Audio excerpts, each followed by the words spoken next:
Bosses tell you what to do. Leaders infuse you with values. They infuse you with new ways of viewing the world, new meaning schema for understanding the world.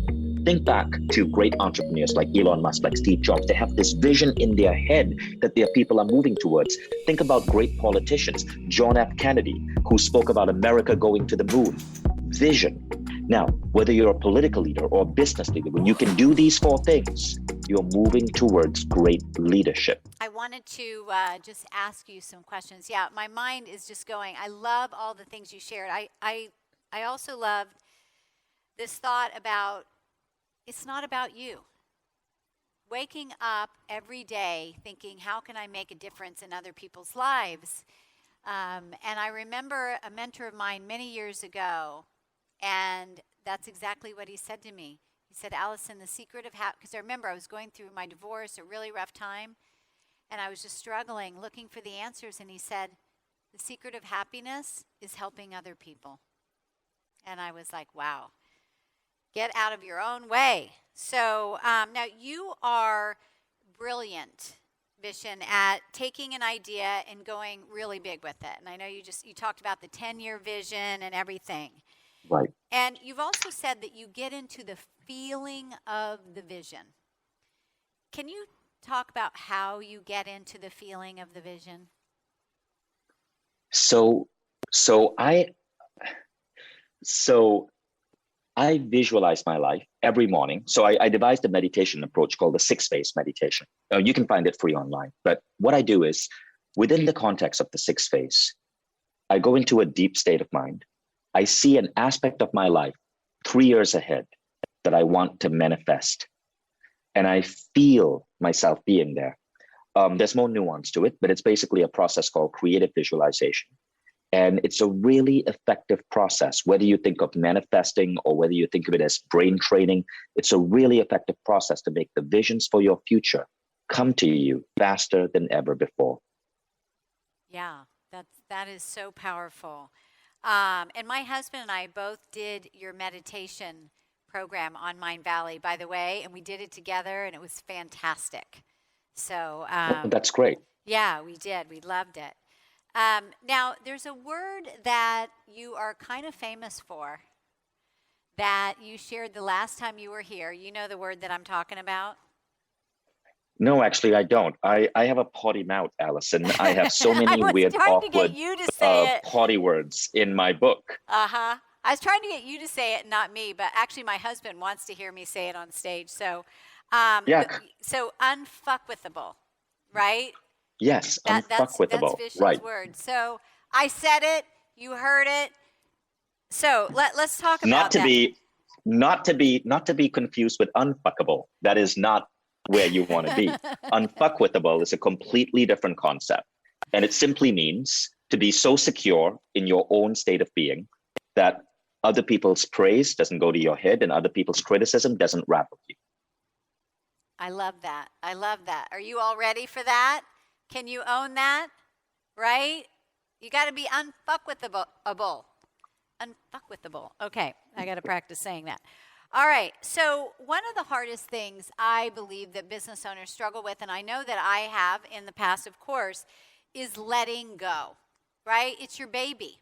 Mm-hmm. And you got your hands in everything, and it's so easy to just like jump in and try to fix it. And so what do you feel like are the most important qualities that the business owner needs to do to move from being the boss to being the leader, to, telling people what to do, to more inspiring them into action? How do they let go? The 4 principles I shared are actually part of the concepts of what it takes to move from boss to leader. Bosses tell you what to do. Leaders infuse you with values. They infuse you with new ways of viewing the world, new meaning schema for understanding the world. So one is the meaning schema of love, kindness, unity. Think about the difference between politicians who speak about love and politicians who speak about hate. They are both leaders by job title, but there's a vast difference in terms of how history judges them. Love, right? That was the first one. my entire presentation is actually a framework on that. The second one is transformation. Leaders help people transform by bringing out the best in people. It means that you are creating an environment where your people are constantly growing. If you're allowing your people to grow and become the best they can be, they will stay with you. All employees today, millennials especially, it's not just about the money. They want an opportunity to discover themselves, to grow. The third thing is envisioning the future, is giving them a vision to build for, because human beings are goal-driven creatures and we need a vision. Again, think back to great entrepreneurs like Elon Musk, like Steve Jobs. They have this vision in their head that their people are moving towards. Think about great politicians, John F. Kennedy, who spoke about America going to the moon. Vision. When you think about the greatest leaders out there, they inspire their people by giving them a vision that excites them, that keeps them up at night. It gives, and this vision helps give the fourth ingredient, meaning. Meaning is a more complex idea to understand. Meaning means that you are showing up to do good in the world. Great leaders teach people to show up as their best selves, not as their most hateful selves, not as the storm the Capitol selves, but to show up as their best selves, to improve the world, to take care of the planet. There's an entire philosophical scale of that measures consciousness developed by the philosopher Ken Wilber. And great leaders move you from what is called egocentrism to cosmocentrism. Cosmocentrism is the embrace of all life. It is the ability to see beyond all artificial barriers, race, ethnicity, color, sexual orientation, borders, and to see us and the planet as unified, and to rally people to do good for Earth, our species, animal life, and plant life. That's really what cosmocentrism is. Great leaders do that. Now, whether you're a political leader or a business leader, when you can do these four things, you're moving towards great leadership. Wow. That was so incredibly powerful. And it's true because, you know, when you think of all the things that you want your team to do, you know, the tasks, the results, if you're focused up Right. here and you elevate them, then they naturally want to do that. And they naturally want to show up and go above and beyond, you know? Mm-hmm. So, you have said that you do not focus on the competition, and Right. but rather ways to collaborate. And that's what Right. we do in Pinnacle Global Network. A lot of our members collaborate with one another. Can you just, because I really feel like a lot of people got in business, it's like, let's pound the competition, you know, and I think a lot of industries operate that way. So what are your thoughts on that? Well, it depends on how you define business, right? Yes. So the meaning schema for me as an entrepreneur is that my life is not about my business. I don't care about my title as a founder. I don't care about, in fact, my business isn't my main goal. My main goal is to be the best damn Vishen I can be. My business is simply a vehicle for me to get there. My business is like an education system for me. My business is the business is the best vehicle for your personal growth. Guess what? A marriage is a great vehicle for personal growth. Having kids is a great vehicle for personal growth. But you must understand that the most important thing that you can do for yourself is to make your personal growth number one. So if my business fails, I really don't give a damn. I've had many businesses fail. What I ask myself is, how did I grow? How do I not make the same mistakes? And how do I take what I learned from to make the next business even better, so that next business can be an even greater even greater way for me to grow? Now, I know this is a counterintuitive thought to the American mindset, right? Which is so much about hustle and dedicating your life to your business. And that mindset, by the way, is bullshit and breaks so many people and actually creates worse off businesses.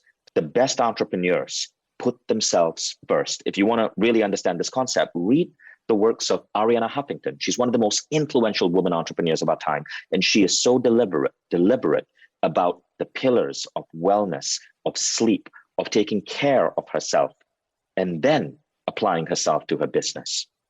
Yeah, no, I agree with that wholeheartedly. And that's why we really talk about getting the business owner out of the weeds, because you break your health, you break relationships. Mhm. And if you don't take care of you, then, you absolutely have no business Right. anyway. So thank you for sharing that. Now, you have built a company, quite a large company, without investors. Right. And Susie Batiste, who's the founder of Poopery, I don't know if you know Susie, but she also spoke at our event. She's got like at least a $600 million company, has not taken any investors at all. Wow. Yeah, it's quite remarkable. And we had the founder of Birchbox on here yesterday, Katja Beecham, and they have been dealing with, a lot of VCs from the get-go and the Right. challenges with VCs. And one of the things she said was that, they own part of your company, and they're helping you make those decisions, which is not always a good thing. But how does that feel to do it this way on your own? Were you purposeful with that? Have you had people wanting to say, hey, I want to come in as an investor? Yeah, for sure. For sure. It really is just about it really is a balance. I don't think I'm the best person to speak about this because I haven't taken any investor money up to now. We are opening friends and family around because now we want to go really big and we want to do a public listing. And so at that point, you do need to get the right advisors on board. But basically, like, the only reason I'm taking investors right now is not just for the money, but for the advisory, the brain power that they can bring in. Right. So you've taken it at a pretty high level, and now you're at a place where you're ready to take it to another level. Absolutely. So, right. And, I'll wrap this up with saying something that you shared in your talk, which I love. And you said, don't ask if you are worthy of your goals. Ask if your goals are worthy of you. And I'd love to just wrap this up with you just sharing a little bit more of your thoughts on that. Sure. Quote. So if you live your life to turn yourself into the most powerful human being you can be, what's inevitably going to happen is that your goals are going to get bigger and bigger and bigger. The way you see the possibilities of your company are going to get bigger and bigger. But what this means is really living that rule that I shared with you from Sri Kumar Rao, ensuring that the number one thing in life is not your business, but it is your rate of self-evolution, your personal growth. You got to look at your life from multiple dimensions: mind, body, soul. You got to take care of your body. Like, I'm obsessed with health, with wellness, with biohacking, with spirituality. I go deep into spirituality. Mind, for example, optimizing cognition, optimizing your brain, but also relationships, parenting, career skills, entrepreneurial skills, such as what you're teaching in this seminar.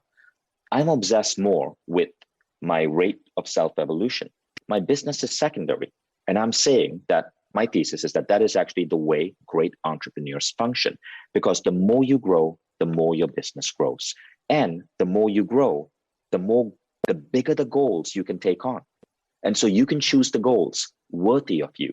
You can crush goals which other people might think were challenging because you've grown bigger than the goal.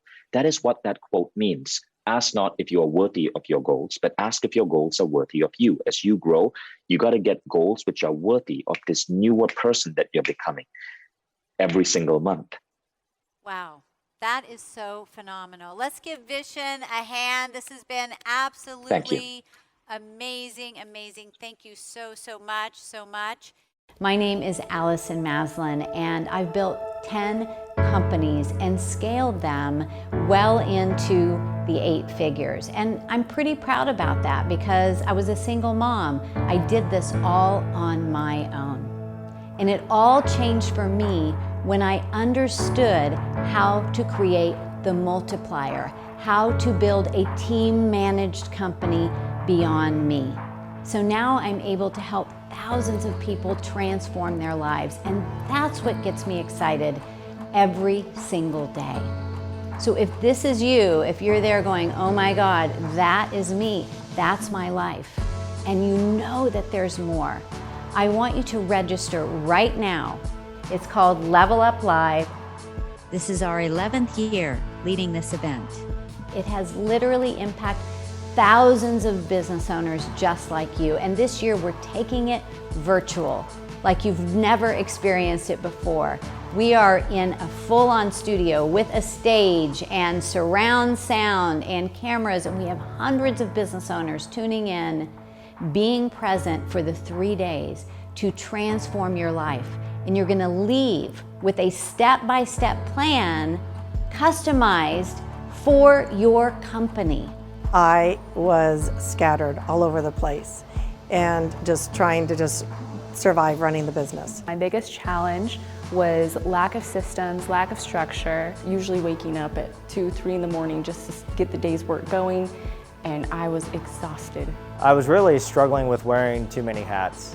You know, I was the operations manager, I was the sales manager, you know, I was trying to generate new revenue streams. The best part about this event is that you walk away with an entire plan for the year. You discover what products you're going to create, how you're going to increase your revenue, how you're going to scale your business, hire a team. I was able to learn how to effectively delegate, how to effectively hire, how to set up scalable systems and processes, and how to ensure that the cash flow is healthy while my business is growing. I've been able to increase our profit margin to be above industry standard, and I have been able to delegate a lot of my patients. We've hired more providers, and I have a lot more time and I have more work-life balance than ever before, and my team is really helping to manage and grow the company, which is amazing. At the Scale It event, I learned so many strategies that I could have implemented right away, and which changed the trajectory of the business. It's like having a tribe of people that are just rooting for you and actually giving you so much more than you're even giving them. And so for me, what has actually changed is that I really am now, again, excited about my business and where it can go. Favorite part about this event is just being around so many high-level CEOs and entrepreneurs, people who are really ready to take the next level and maximize everything that they're doing in their business and scale it and build teams and really kind of building their dream in their business. We've added 12 new positions to the company. We've increased revenue about 43%. We've increased profit by 111% this year. Because it really, in just such a short amount of time, I've got so much more free time to enjoy my kids and my family, and I've got a thriving business that's growing. Started with one program that was an 8-week course where we were charging about $4,000. Since then, we've created 7 new courses, 7 new training modules, plus an annual membership model with pricing up to $30,000, which I never thought I didn't know how to get there. I didn't know how to charge for that and how to structure it. And we just got a formal valuation of our business a few weeks ago for $10 million. And that just blew my mind because I can leverage the business and grow it faster now that we have that valuation. So it's helping me get credit lines, building a team, and really showing the vision of what we're trying to do. Can you tell? I am so excited about this. The seats are going fast. We're almost full. The event is approaching. Grab your seat right now. You don't need to keep hitting that wall. This is your time. Let's scale your business together.